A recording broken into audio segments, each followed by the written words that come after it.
The knocking was relentless. It was 3:33 a.m., and Lisa stood in the living room, her heart pounding as she felt the icy presence behind her. Her breath misted in the cold air, and every instinct screamed for her to run. She had tried to ignore the signs, to brush off the strange occurrences in her new apartment as coincidences. But now she couldn't deny it. Something was in the apartment with her, something that didn't belong. And then, she heard it. A child's whisper, soft but insistent. "Let me in." Lisa froze. She knew there was no turning back. Lisa Morrow was your typical struggling artist in New York City. She had left her small Midwestern hometown with nothing but dreams of making it big in the art world. But life in the city was harder than she had expected. She worked late hours at a nearby diner and lived paycheck to paycheck, trying to scrape by as she pursued her art. When Lisa saw the listing for an affordable flat near Central Park, she thought it was a dream come true. New York City rent was notoriously expensive, but this flat number 666, was surprisingly within her budget. The listing described it as an old but spacious apartment, perfect for someone like Lisa, who needed a workspace for her art. She had been hesitant at first. The number itself, 6666, was enough to give anyone pause, not to mention the faint whispers she had heard about the flat being cursed. But Lisa didn't believe in curses. She believed in taking risks, and this was a chance she couldn't afford to miss. So, with her savings quickly dwindling, she took the leap. On the day she moved in, the weather was gloomy and a light drizzle dampened her mood, but Lisa was determined to make this place her own. The brownstone building was old, with ivy creeping up the walls and the floors creaking underfoot. Flat 666 was at the top, tucked away like a forgotten relic. The landlord, Mr. Grayson, was an older man with a tired face, his eyes darting nervously as he handed her the keys. "Are you sure you want this place?" he had asked, his voice barely above a whisper. "Yes," Lisa replied, forcing a smile. "It's perfect." Mr. Grayson gave her a long, strange look, but didn't say anything more. Lisa shrugged it off. He was probably just used to superstitious tenants who were too afraid of the number 6666. She wasn't going to let that nonsense scare her off. The first night in flat 666 was uneventful. Lisa unpacked her boxes, set up her art supplies, and made herself a small dinner. She loved how quiet the apartment was, especially compared to the bustling city outside. The tall windows let in just enough light, and she imagined how beautiful it would be during the day when she worked on her paintings. For the first time in weeks, she felt a sense of peace. But then came the knocking. It was faint at first, barely noticeable over the city's nighttime hum. Lisa was half asleep, curled up in her bed, when she heard it. Tap, tap, tap. She sat up, listening. The knocking seemed to be coming from the walls, soft but rhythmic. She checked her phone. It was exactly 3:33 a.m. "Probably the neighbors," she muttered, trying to brush off the eerie feeling creeping into her chest. She pulled the covers over her head and forced herself back to sleep. But the knocking came again the next night, louder this time. And again, at exactly 3:33 a.m. As the days went on, Lisa began to notice other strange things. Small objects would move on their own. Her keys weren't where she had left them. Her paintbrushes would be scattered across the floor when she knew she had put them away. At first, she chalked it up to her own forgetfulness, the stress of balancing work and art making her scatterbrained. But the knocking, it wouldn't stop. Every night, like clockwork, it would wake her at 3:33 a.m., and every night, it seemed to grow louder, more insistent, as if someone or something was trying to get her attention. One night, after the knocking had jolted her awake once again, Lisa decided to investigate. She got out of bed and followed the sound, her heart pounding in her chest. The knocking led her to the living room, where the tall windows overlooked the dimly lit street below, and then she saw it, a small handprint on the glass, pressed against the fogged window. Lisa's stomach dropped. She hadn't opened that window since she moved in. Lisa wiped the handprint away, trying to calm herself. It was just her imagination, she told herself. The building was old. Maybe there was a draft, or maybe someone had left the mark there before she moved in. But deep down, she knew something wasn't right. The following night, the knocking was louder than ever. It shook the walls of her apartment, a rhythmic pounding that sent shivers down her spine.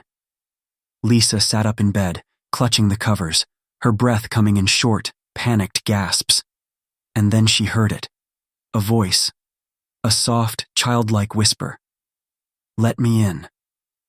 Lisa couldn't ignore the strange occurrences any longer. She had to find out what was going on. She visited the landlord, Mr. Grayson, hoping for answers. "Has anyone else ever mentioned strange things happening in the apartment?" she asked, trying to keep her voice steady. Mr. Grayson hesitated, his eyes narrowing slightly. "You're not the first to ask," he said after a long pause, "but I don't think you want to know." Lisa pressed him for more information, and after much reluctance, Mr. Grayson finally told her the story. Years ago, a young couple had lived in flat 66 with their 6-year-old daughter, Emily. One stormy night, Emily vanished without a trace. The parents searched everywhere, but she was gone. The only clue was a trail of wet footprints leading from her room to the window, which had been locked from the inside. No one ever saw Emily again. But ever since that night, every tenant in flat 666 had reported strange occurrences: the knocking at 3:33 a.m., the handprints, and sometimes the sight of a small figure reflected in the windows. "She's still there," Mr. Grayson whispered, waiting for someone to let her in. That night, Lisa couldn't sleep. Every creak of the floorboards, every flicker of the lights sent her heart racing. She tried to ignore the growing dread, but it was no use. The apartment felt different now, colder, darker, as if something was watching her. At exactly 3:33 a.m., the knocking began again. But this time, it was deafening. The walls shook with each pounding knock, and the air grew thick with a suffocating chill. Lisa got out of bed, her legs shaking as she made her way to the living room. The knocking was coming from the windows again, but this time, she could see the shadow of a small figure standing outside. "Let me in," the voice whispered, clearer than ever. "No!" Lisa screamed, backing away from the window. The lights flickered, and the figure disappeared. But the knocking continued, relentless. Lisa knew she couldn't stay in flat 666 any longer. She packed a bag, intending to leave the apartment for good, but just as she reached the door, she heard it. The voice, louder than ever. "Let me in." Her hand froze on the doorknob. Something inside her, some strange compulsion, forced her to turn around. She walked back to the window, her heart pounding in her chest. The room was ice cold, her breath visible in the air. And then she saw it. Emily's reflection in the window. The little girl stood behind her, her face pale and gaunt, her eyes dark and hollow. Lisa whispered, her voice trembling, "Emily, what do you want?" The little girl's reflection didn't move, but her lips parted slightly, and that same haunting whisper filled the room once again. "Let me in." Lisa's mind raced. Every fiber of her being told her to run, to leave the apartment and never look back. But something deeper held her in place, some mix of pity and terror. What if Emily wasn't here to harm her? What if she was just lost, needing help, needing closure? Lisa finally understood. Emily had been waiting all these years for someone to find her, to help her, but no one had ever stayed long enough. Every tenant had run, just as Lisa wanted to now. But if she left, what would happen to Emily? Would she be trapped here forever, knocking on the walls, haunting the apartment, waiting for someone who would never come? "I'm not going anywhere," Lisa said softly, her voice shaking but resolute. "But I need to know what happened to you." For a moment, the knocking stopped. The air in the room felt lighter, as if the tension had briefly lifted. But then, something strange began to happen. The room seemed to ripple, like a reflection disturbed by a stone. and the apartment around Lisa began to change. Suddenly, she was no longer standing in the dimly lit living room of her apartment. She was back in time, standing in the apartment as it had been years ago, when the young family lived there. She saw Emily's parents, a young couple, laughing and playing with their daughter. The scene was peaceful, warm even. But Lisa knew what was coming. The room shifted again, and this time it was night. A storm raged outside, thunder crashing and lightning flashing through the windows. Emily stood by her bedroom window, her small hand resting on the glass as she stared out into the darkness. Her parents were asleep in the next room, unaware of the danger. Then, without warning, the window slowly creaked open, though it had been locked. A shadowy figure appeared behind Emily, and before Lisa could scream, the little girl was gone. The window slammed shut, and the room fell into darkness. Lisa gasped, stumbling back as the vision faded. She was back in the present, standing in the middle of her apartment, her heart pounding in her chest. Lisa now knew the truth. Emily hadn't just disappeared. She had been taken by something or someone lurking in the shadows. And now, that same entity wanted Lisa. The knocking resumed, louder and more violent than ever, shaking the walls of the apartment. The air grew thick and oppressive, and Lisa felt a suffocating presence closing in around her. The voice echoed through the room, no longer the soft whisper of a child, but something deeper, darker, more malevolent. "Let me in." Lisa backed away from the window, her pulse racing. She had to make a choice, run and leave the apartment forever, or confront whatever had taken Emily, whatever was trying to claim her next. Suddenly, it all made sense. The knocking, the voice, the cold presence. It wasn't Emily trying to get in.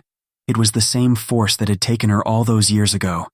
It was using Emily's voice, her image, to trick Lisa into opening the door, to let it inside.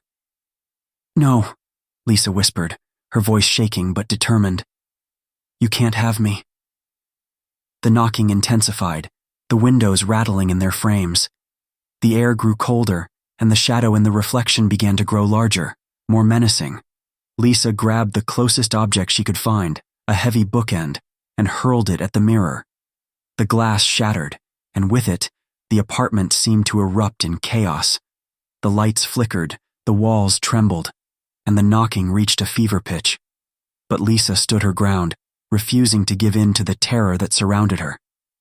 The shattering of the mirror seemed to break the spell. The oppressive air lifted, and the room grew still. The knocking stopped. For the first time since she had moved in, the apartment was quiet. Lisa stood in the center of the living room, breathing heavily, her heart still pounding. She glanced around the room, half expecting the shadowy figure to return, but there was nothing. Just silence. Slowly, she made her way to the window. There were no handprints, no shadowy figures, no whispers in the air. Emily was gone. Whatever had been haunting the apartment was finally at rest. The next morning, Lisa packed her things and left flat 666 for good. She didn't say anything to Mr. Grayson or her neighbors. There was no point in explaining what had happened, because even she wasn't sure she fully understood. All she knew was that she had survived something terrible, something that had taken Emily and almost taken her. But as she walked away from the brownstone, she couldn't shake the feeling that it wasn't over. She glanced over her shoulder at the building, its dark windows staring back at her like empty eyes. The number 666 seemed to glow ominously in the dim morning light. Lisa turned away, determined to put it all behind her. But as she walked down the street, her phone buzzed in her pocket. She pulled it out, her heart skipping a beat when she saw the notification. "Unknown number. Let me in." Lisa stopped in her tracks, her blood running cold. She stared at the message, her hand trembling as she felt the familiar chill creep up her spine. She wasn't free.